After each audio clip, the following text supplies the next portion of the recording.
high in the western Himalayas, cradled in the Karakoram Mountains of northern Pakistan, lies a plateau known as the Land of Giants.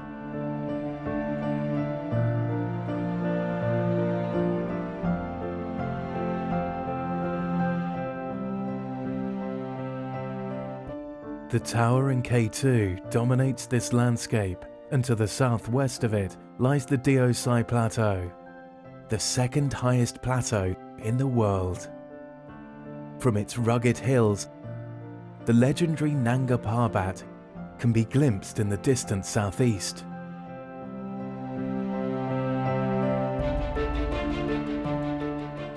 This icy wilderness is covered in a blanket of snow for 8 months of the year.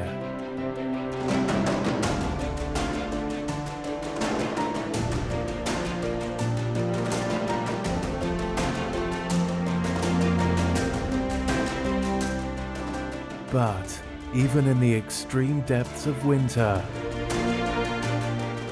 these plains are not barren. There is life here.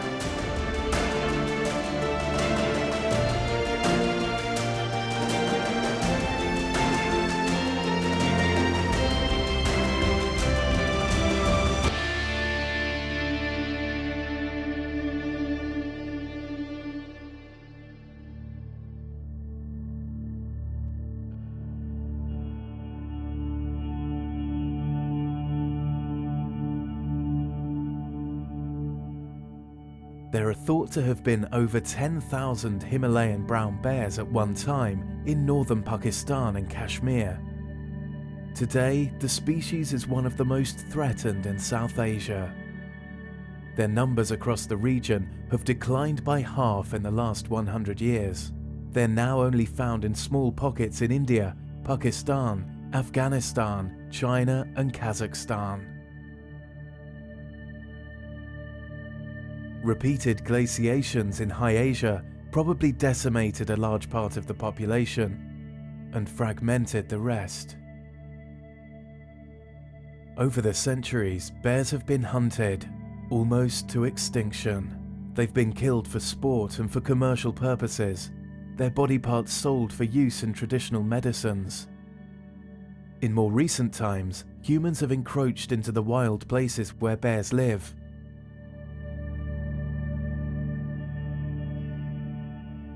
These timid creatures avoid human settlements, and every year across the region, their numbers are declining. But in the unique haven of the DEOSAI Plateau, guarded by the sentinels of the western Himalayas and the Karakoram Mountains, the bears have found a sanctuary.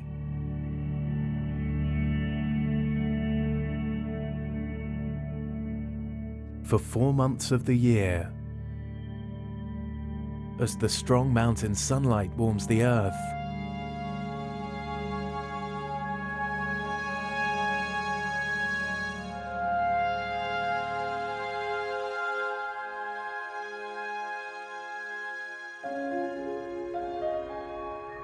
the rolling plains of the DEOSAI come to life.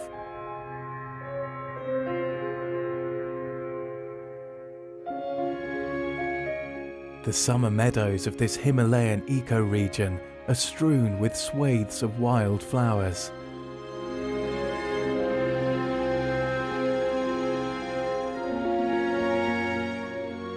Over 340 species of plants are spread across these plains and hills.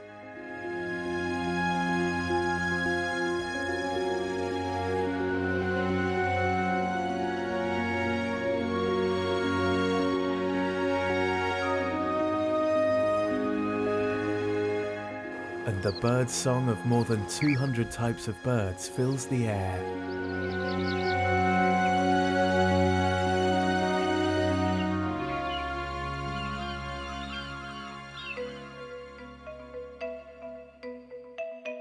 DEOSAI is also home to 18 species of mammals, with plenty of playful golden marmots on hand to delight visitors.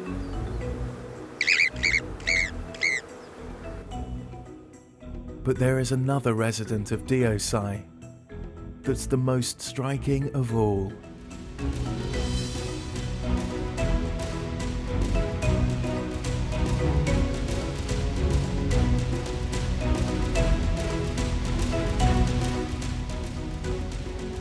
The Himalayan brown bear.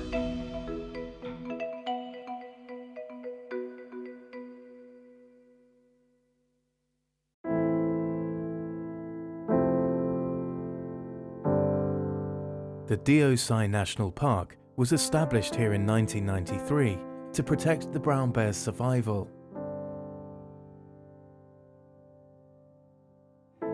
These bears can be found in many areas of the world. The bears of the DEOSAI Plateau represent an ancient lineage from the Great Himalayan region.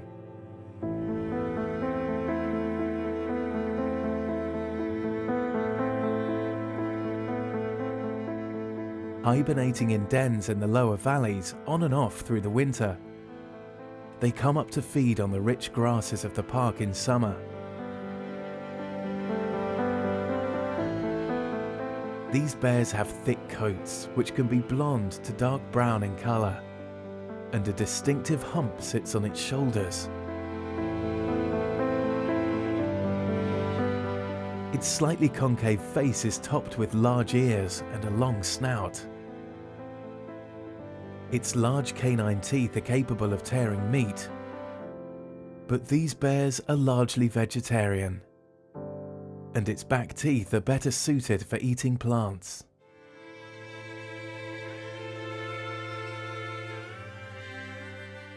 These bears are smaller than some of their genetic cousins.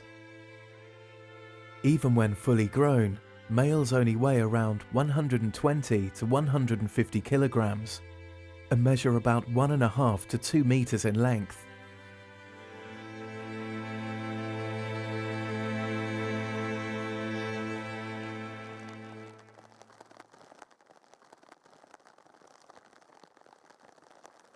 The DEOSAI bears have the lowest reproductive rates among brown bear populations anywhere in the world.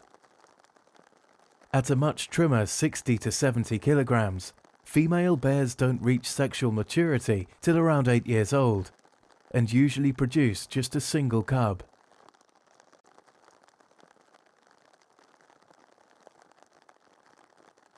The cub may stick to his mother for as long as 5 years, and while he is with her, she will not mate again.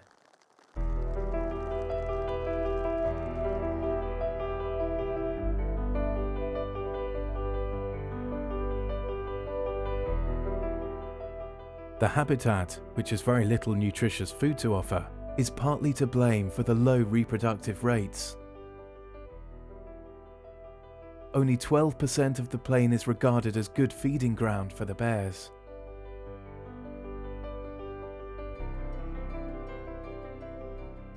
Nevertheless, the bears are not picky eaters and will eat whatever is at hand.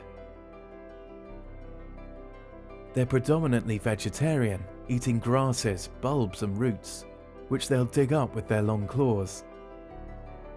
Insects and fish are on the menu too.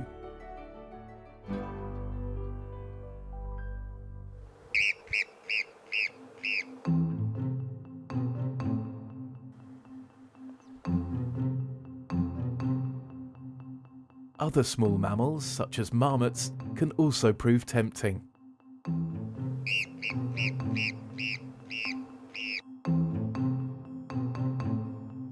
Although with their vigilant sentries on duty, they're a lot harder to catch.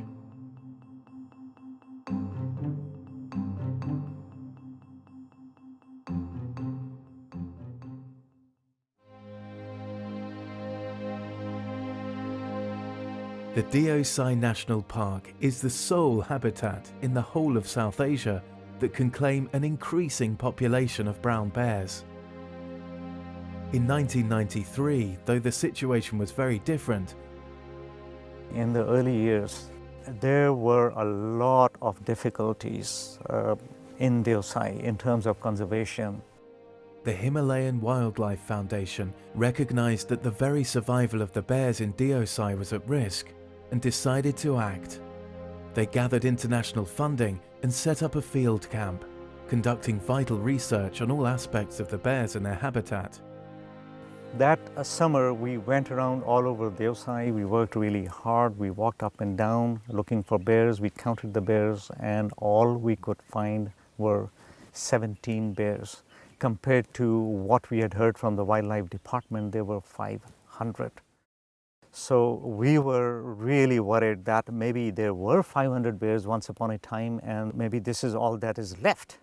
So we have to do something. We had to dart the bears, put radio collars on them so we could do some tracking. We started collecting data, we collected blood samples. That went into genetic studies. So that was kind of a breakthrough in the information we had. Out of this came out a full conservation program.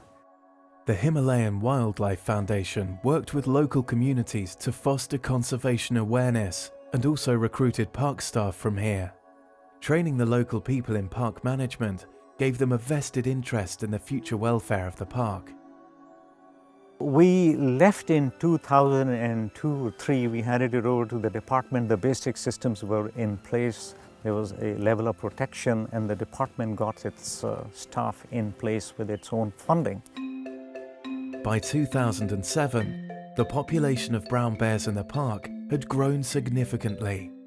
43 of these fascinating creatures were now living in the DEOSAI Plateau.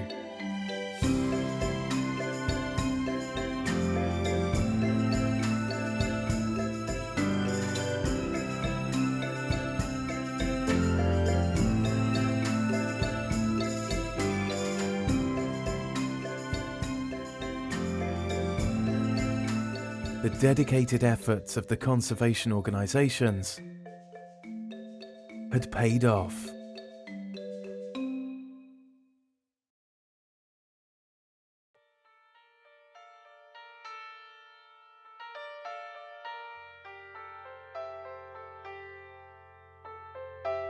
When the DEOSAI National Park was created in 1993, little was known about the ecological needs of the bears. The park was divided into zones to allow for the shared use of resources between wildlife and people. DEOSAI में कोई core area जिसको हम कहते हैं वो कोई 1400 square kilometre का area बनता है जिसको कोर कहते हैं। कोर एरिया वो एरिया था जहाँ पे बियर्स की पॉपुलेशन डेंसिटी जो थी वो ज़्यादा थी और प्रेफर करते थे उन एरियाज में रहना bears.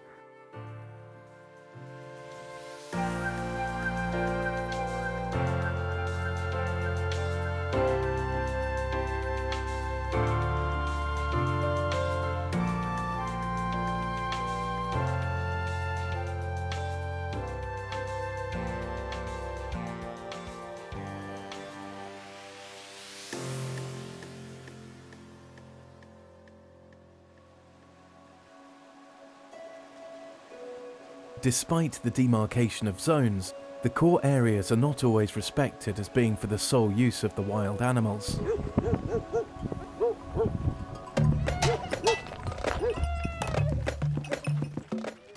There are many pressures on the park, including the nomadic herders that arrive each summer.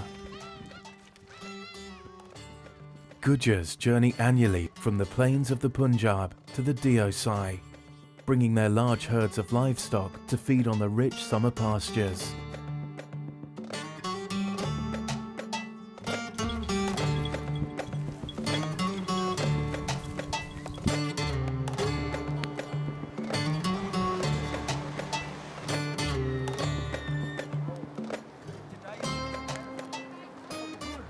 Their life is a hard one, of the sort typically associated with nomadic people.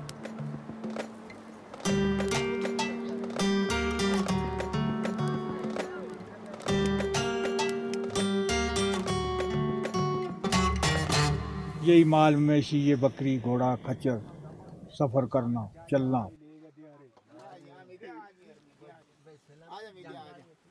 पहले हम बहुत ठीक थे, बड़ी अच्छी सहूलत थी हमारी। 47 के बाद अच्छे रहे हम। अभी हम तंग हो गए इसलिए कि महकमा जंगलात ने जगह जगह जंगल बंद कर दिए।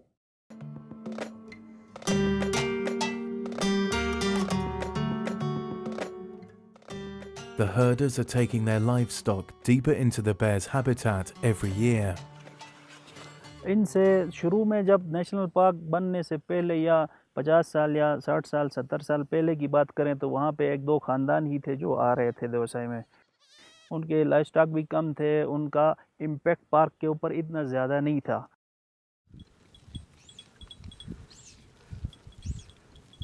ओवर द ईयर्स उनके ख़ानदान की डिवीज़न होती गई, एक घर से अब 10 घर बने हैं, 10 से 40 घर बने हैं, तो पार्क का एरिया तो जितना था उतना ही है।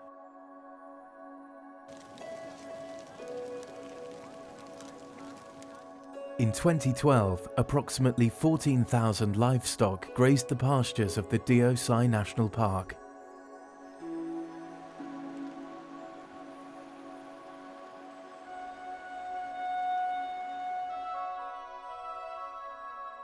Even more devastating for the park, the shepherds cut vast amounts of shrub for fuel, with dire consequences. यहाँ की जो बुशेस हैं, छोटी मोटी झाड़ियाँ हैं, विलो की एक स्पीशी सेलेक्स की यहाँ पे होती है, उसको काट के वो अपना तमाम यूटिलाइजेशन जो है उनका हीटिंग का, कुकिंग वगैरह का सब कुछ उसी से करते हैं। उसका असल मसला ये है कि ये बहुत एलिवेटेड एरिया है, 12-13 हज़ार फीट से ऊपर का एरिया है। यहाँ पे एक सेलेक्स की स्पीशी को, एक प्लांट को ग्रो करने में बहुत अरसा लगता है। However, it's not just the Gujars and their livestock who have an impact on the park. In recent years, a new phenomenon is bringing unwelcome pressure on the park's resources. Commercial herders have started to run large herds of livestock through the park. As the prices of meat in the market have gone up, everybody's brother wants to take animals up to DEOSAI. It's not just the old Gujars who used to do it for a subsistence living. It's become commercial now. More animals mean taking away the habitat from the bears. The bears are now getting pushed away into corners.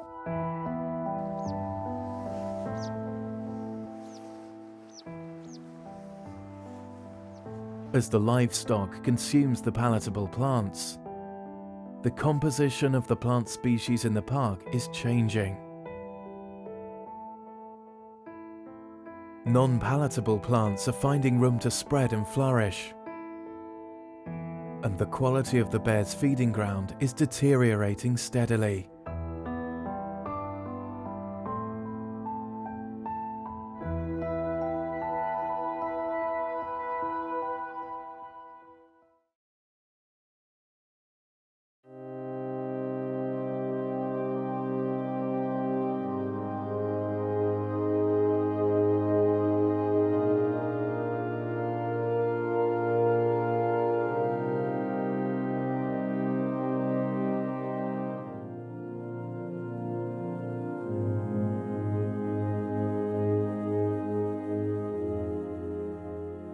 In the DEOSAI National Park, the construction of roads and bridges is allowing for easier access across the plateau.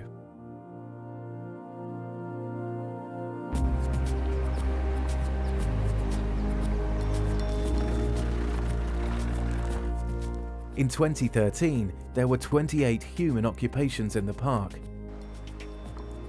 15 of these belong to the Gujars. But tourists also came up to enjoy summer in the park and set up camps here.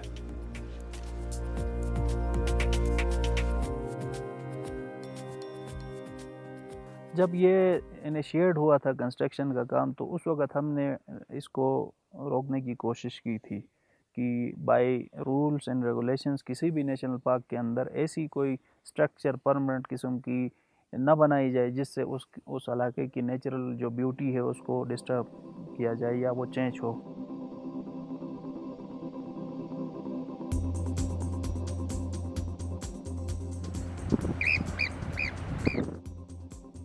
In recent years, the Gilgit-Baltistan authorities have been persuaded that such development is beneficial with little regard for the needs of the wildlife and fragile ecosystem. Tourism का impact पहले भी था लेकिन वो इस हद तक नहीं था। अब बढ़ने की वजह यह है कि पहले यहाँ पे एक्सेसिबिलिटी इस एरिया की इतनी अच्छी नहीं थी।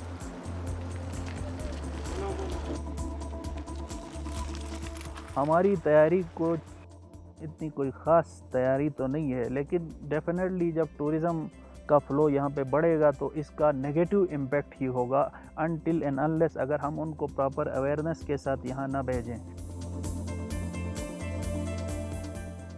Many of the tourists coming to the park, especially from the nearby areas, have very little understanding of good environmental behaviour.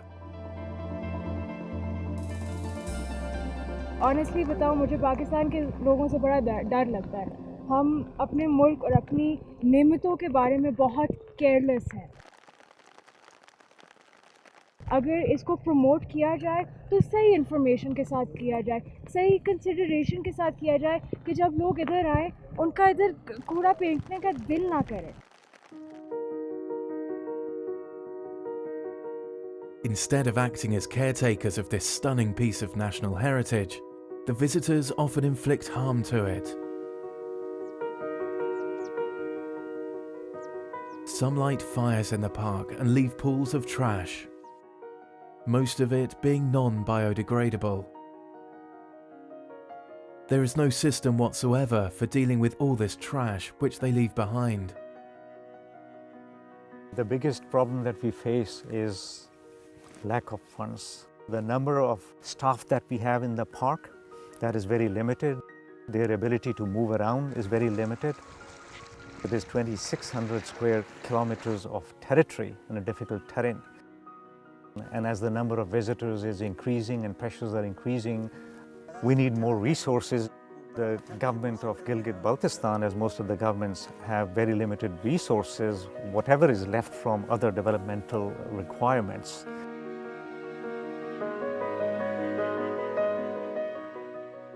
Further shrinking the financial resources of the park is the arrangement that visitors from within the region don't need to pay to enter here. हमने कभी उनके ऊपर ज़्यादा focus नहीं किया है। सिर्फ और सिर्फ वो टूरिस्ट जो आते हैं वो भी बहुत नॉमिनल चार्जेस उनसे, जो जीबी से बाहर के जो लोग होते हैं उनसे 40 रुपीस पर हेड के हिसाब से, और जो फॉरेनर होते हैं $8 पर हेड के हिसाब से लिए जाते हैं।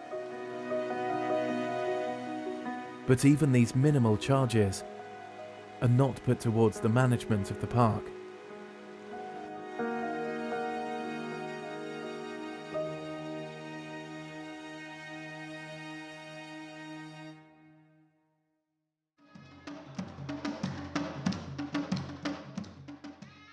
There are many settlements in the valleys below the DEOSAI National Park.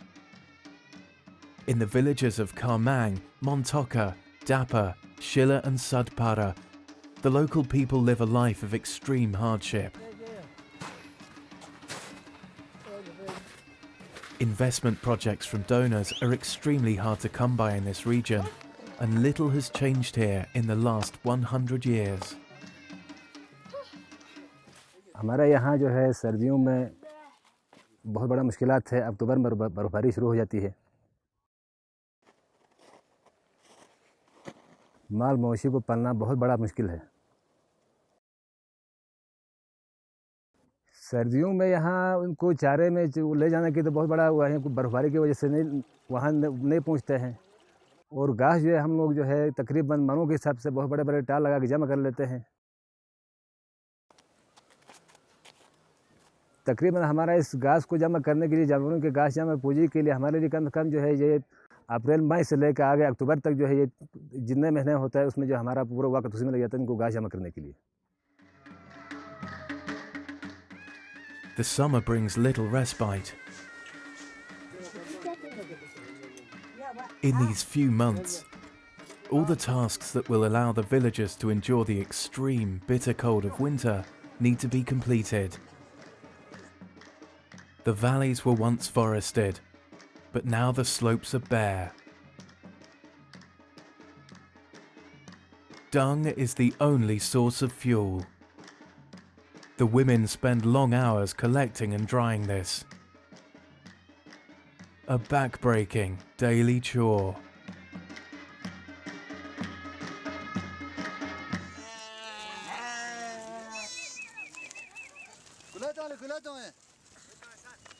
The villagers rely heavily on their livestock to eke out a living. The men of the village have nowhere else to graze their livestock other than the lush meadows of the DEOSAI plateau.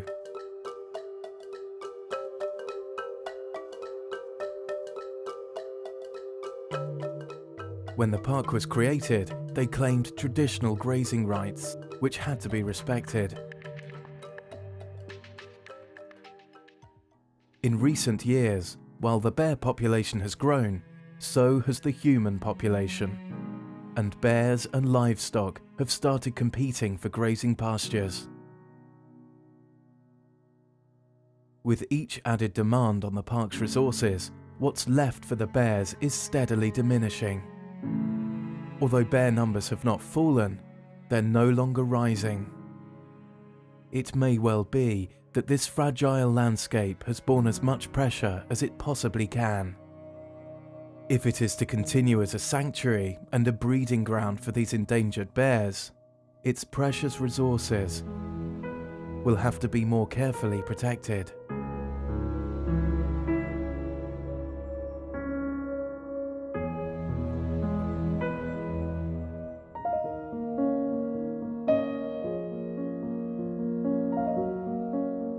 DEOSAI is the only place where there is a sustainable population of bears in the region. We need to protect it if we want to have bears in the future.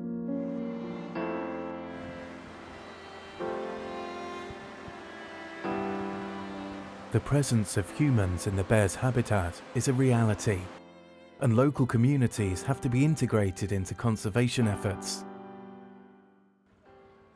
One other initiative that we'd like to see put in place is a very effective community collaboration and awareness program in which all the people of the local communities join in the effort, own the national park, see it as their asset and their future, and work with the department and people like us. This type of inclusive program is just what the Himalayan Wildlife Foundation focused on in the past. The recovery of the bear population suggests the strategy was very successful.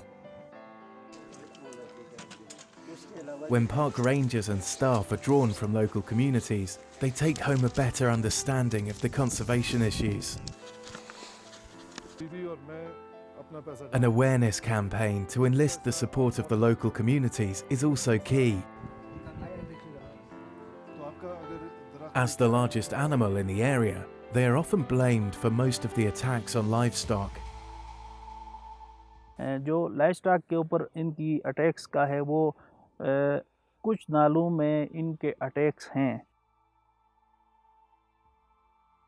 लेकिन लोग इसको गलत portray करते हैं कि अगर उनका कोई जानवर वैसे ही मर जाता है, गिर के मरता है, डिजीज से मर जाता है, तो वो बियर के ऊपर डाल देते हैं.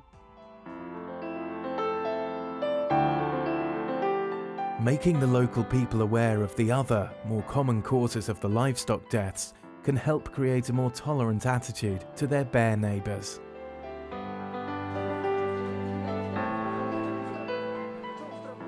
Perhaps most valuable of all is planting the seed of awareness in young minds. After all, it is in the hands of these local children that the fate of the bears will one day rest.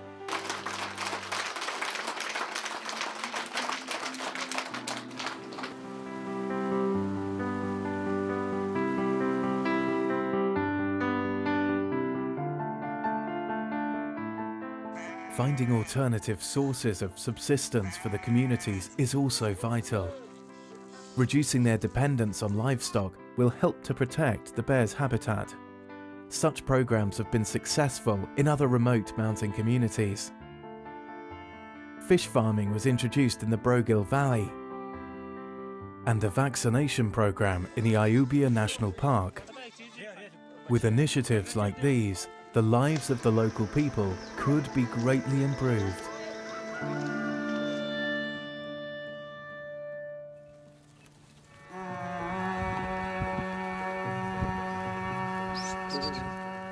But much more still needs to be done in order to preserve the bear's habitat. The increasing incursions by the Gujars into additional park areas have to be addressed. We have to work hard on managing how the Gujars come in and how they graze. So we'd go and set up a program, talk to the Gujar families, define where they're going to graze, how they're going to graze, how much of an area they're going to use. That has to be set up.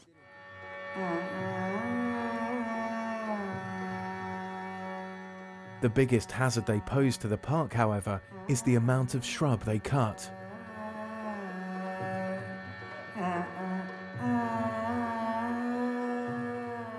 If the habitat is to be saved for the bears, cutting down the slow-growing DEOSAI flora at this rate cannot continue. But to enforce all these limitations will take far greater resources than the park authorities currently have.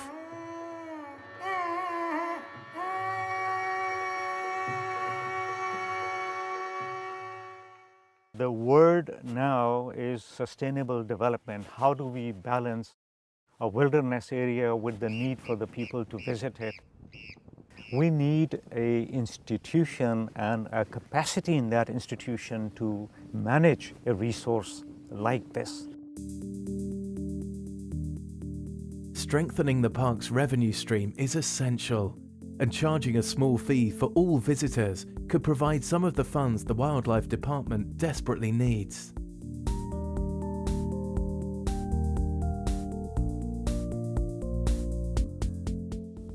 The roads and structures that have been built are proving detrimental to the habitat and wildlife, which can thrive only where there is very little human activity.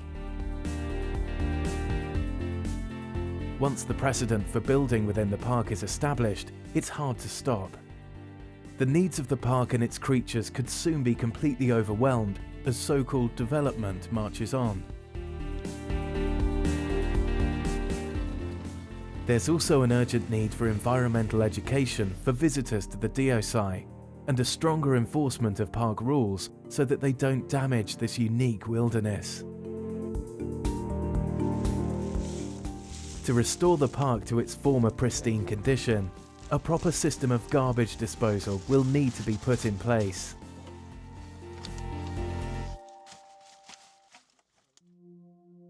I would like to see the next generation have the privilege to learn from DEOSAI the way I learned from it. If this value is lost, something very precious will go missing from this country.